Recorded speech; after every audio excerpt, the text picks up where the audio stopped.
BU permission વિનાની સુરતમાં 250 અને રાજકોટમાં 100 શાળાઓને સીલ મારતા શાળા સંચાલકોનો ભભૂક્યો રોષ, સીલ ખોલવા કરી માંગ।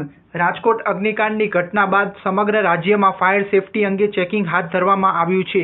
આ દરમિયાન સુરતમાં 250 અને રાજકોટમાં 100 શાળાઓને સીલ મારતા શાળા સંચાલકો રોષ ભભૂકી ઉઠ્યો છે। શાળા સંચાલકોએ શાળા સંચાલક મંડળને સીલ ખોલવા રજૂઆત કરી છે, ત્યારે તંત્ર દ્વારા નિયમોનું કારણ રજૂ કરવામાં આવ્યું છે।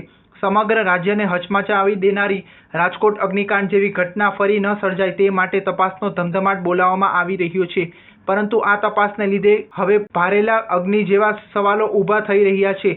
ગુજરાતમાં 13 જૂનથી શાળાઓમાં નવું શૈક્ષણિક સત્ર શરૂ થવા જઈ રહ્યું છે, એટલે કે શાળાઓ ખુલવાને એક અઠવાડિયાની પણ વાર નથી, ત્યારે તંત્રની તવાઈના પગલે વિવિધ જિલ્લાઓમાં શાળાઓ સીલ કરવામાં આવી રહી છે। માત્ર સુરત પાલિકા દ્વારા જ રેકોર્ડ બ્રેક 250 શાળાઓ સીલ કરવામાં આવી છે।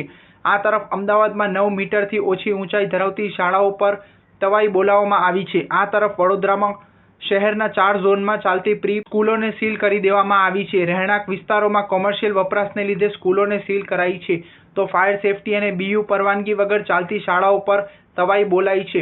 બીજી તરફ રાજકોટમાં પણ 100 જેટલી શાળાઓને સીલ મારી દેવાતા શાળા સંચાલકોમાં ભારે રોષ જોવા મળી રહ્યો છે। રાજકોટમાં આરએમસી ખાતે શાળા સંચાલક મંડળ વિરોધ નોંધાવવા ઉમટ્યું હતું।